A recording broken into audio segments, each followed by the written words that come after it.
Of all the financial titans and philanthropists of the 20th century, none are more complex or mysterious than George Soros. Like Carnegie, J.P. Morgan, and the Rockefellers, he amassed billions through ruthless business decisions, only to turn around and give away most of his fortune to advance his own personal philosophy. He can move world financial markets simply by voicing an opinion, or destabilize a government by buying and selling its currency. He also pledged more aid last year to help people in Russia than the U.S. government did. But now George Soros is worried. He thinks the global economy is coming apart at the seams and that the world needs to be protected from people like George Soros.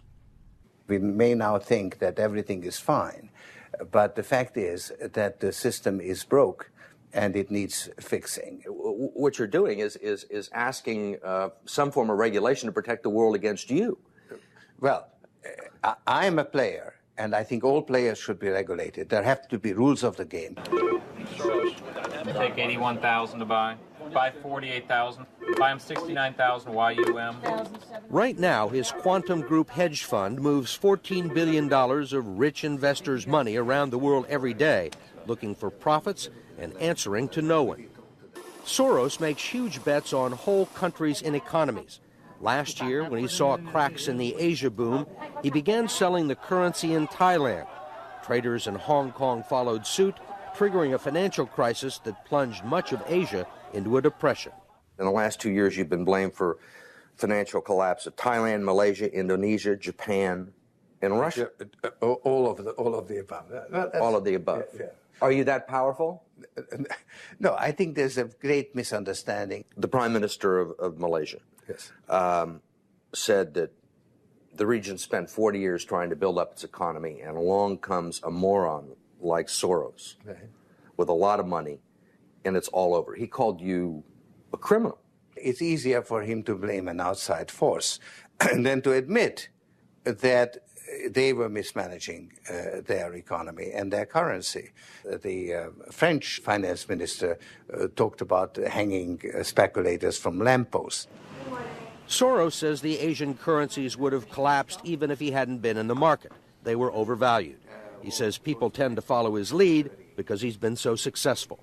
I think that I've been blamed for everything. I am basically there to make money. I cannot and do not look at the social consequences of what I do. This man is a carnivore of the first order. Jim Grant is the editor of Grant's Interest Rate Observer and one of Wall Street's most respected analysts.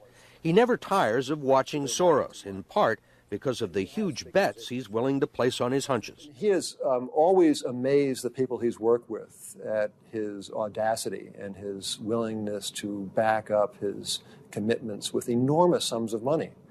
It causes the blood to drain from ordinary mortals' faces. Like risking $2 billion in Russia.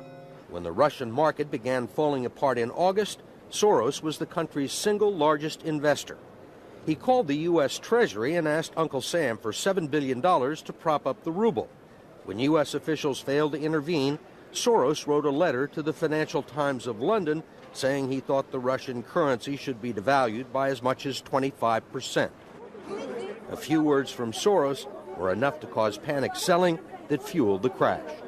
What's it like to have a statement that you make have such serious, grievous consequences? I mean, you can, it looks to me like in a number of situations you can take a position against a currency or make a statement, and the whole country falls apart. Well, it's a tremendous sense of responsibility, actually. And it's also a humbling experience because I am actually trying to do the right thing, and sometimes what I do has an unintended negative consequence, as it did in Russia. For both the Russian middle class and for Soros, who lost his $2 billion. Whatever his motivations, no one can accuse him of greed. He's backed away from the day-to-day operation of his businesses and is giving away his billions now with the same determination that he made them in places like Haiti, a country that has less money in the bank than he does. Last month, he brought the First Lady with him for a look at some of the projects his foundation is funding. This is Mr. George Soros, and he's going to be helping the hospital. This year, Soros plans to give away almost $500 million around the world. In Bosnia, when the water supply to Sarajevo was cut off at the height of the siege, it was Soros who wrote a check to jury-rig a pipeline through an abandoned highway tunnel. $5 million up front can be more valuable than $50 million a year or two later. Ambassador Richard Holbrooke brokered the peace in Bosnia. At one point, after the Dayton peace agreements in Bosnia in 1995, for a considerable period of time, George had given more money to implement the peace agreements than the U.S. government had. He just could move that fast. In Russia, he pledged $100 million to help scientists who might otherwise have sold their expertise to bidders like Iran or Iraq. In Eastern Europe, he's educated a new generation. And in Ukraine, he spent millions retraining the old Soviet military. At the center of George Soros, there's an inherent contradiction. Which is? Which is, on one hand, you're the capitalist who does not care about the social consequences of his act, and on the other hand, you are a philanthropist who cares only about social consequences. How do you resolve the two? Recognizing that as a competitor, I've got to compete to win. As a human being, I am concerned about the society in which I live. Which George Soros am I talking to now? The amoral George Soros or the moral George Soros? It's one person. It's one person who at one time engages in amoral activities and at the rest of the time tries to be moral. To understand the complexities and contradictions in his personality, you have to go back to the very beginning, to Budapest, where George Soros was born 68 years ago to parents who were wealthy, well-educated, and Jewish. When the Nazis occupied Budapest in 1944, George Soros' father was a successful lawyer. He lived on an island in the Danube and liked to commute to work in a rowboat. But knowing there were problems ahead for the Jews, he decided to split his family up. He bought them forged papers, and he bribed a government official to take 14-year-old George Soros in and swear that he was his Christian godson. But survival carried a heavy price tag. While hundreds of thousands of Hungarian Jews were being shipped off to the death camps, George Soros accompanied his phony godfather on his appointed rounds, confiscating property from the Jews. These are pictures from 1944 of what happened to George Soros' friends and neighbors. You're a Hungarian Jew who escaped the Holocaust by posing as a Christian. Right. And you watched lots of people get shipped off to the death camps. Right. I was 14 years old. And I would say that that's when my character was made. In what way? That one should think ahead, one should understand and anticipate events, and one is threatened.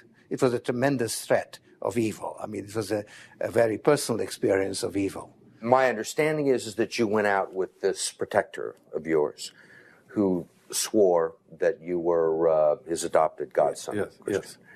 Went out, in fact, and helped in the confiscation of property from the Jews. That's right. Yes. I mean, that sounds like an experience that would send lots of people to the psychiatric couch for many, many years. Was it difficult? Not at all. Not at all. Maybe as a child you don't see the connection, but it created no problem at all. No feeling of guilt. No. For example, that I'm Jewish, and here I am watching these people go. I could just as easily be there. I should be there. None of that. Well, of course, I could be on the other side, or I could be the one from whom the thing is being taken away. But there was no sense that I shouldn't be there, because that was, well, actually, funny way, it's just like in markets, that if I weren't there, of course I wasn't doing it, but somebody else would be taking it away anyhow. In other words, whether I was there or not, I was only a spectator, the property was being taken away. So I had no role in taking away that property. So I had no sense of guilt. Are you religious? No. Do you believe in God? No. Soros told us he believes God was created by man, not the other way around, which may be why he thinks he can smooth out the world's imperfections. When we went with him to Ukraine, he was treated like a visiting head of state and was received by the president. Then he was received by the prime minister and finally the central bank. 20% in cash. They even allowed him to look at the books and asked him for advice. Lots of people want George Soros' advice. Most recently, South African President Nelson Mandela. Actually, President Mandela asked me, how could South Africa protect itself against speculators like you? And I told him, I wrote him a memo, trying to give him the best advice I could, how to reduce the exposure of South Africa to speculative attack. That's the old stop me before I kill again approach, right? Well, you're telling this is what you can do to stop me. Whether I or somebody else does whatever is happening in the markets, it really doesn't make any difference to the outcome. I don't feel guilty because I'm engaged in an amoral activity which is not meant to have anything to do with guilt. Part of the reason he is so rich is that the Soros hedge funds operate offshore in the Netherlands Antilles to avoid scrutiny by the Securities and Exchange Commission. So even while Soros tells Congress and the Treasury that hedge funds must be regulated to stop the global crisis, he's avoiding the rules. Why is it that Americans can't invest in the quantum fund? It's an offshore fund. Why is that? Because the fund is not registered with the Securities and Exchange Commission.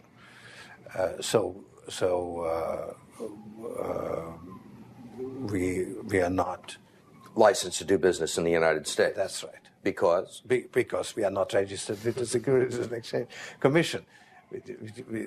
Because we find it more convenient to operate without it. So in some ways it's to escape regulation. Yeah, that's right. But you've been sitting here talking about the need for regulation. Yes, and whatever regulations are imposed, we will obey. We already conform to everything. If the beneficiaries of Soros's billions do not understand the intricacies of SEC rules and offshore hedge funds, they do understand what he's done for them. The president of Haiti is reading his new book, The Crisis of Global Capitalism, and so is President Clinton. Will all the attention spoil George Soros? George Soros, in a way, is Donald Trump without the humility. One of your money manager told us that George really does think he's a god. I mean, if you think that you're God and you go into financial markets, you're bound to come out broke. So the fact that I'm not broke shows that I don't believe that I'm God.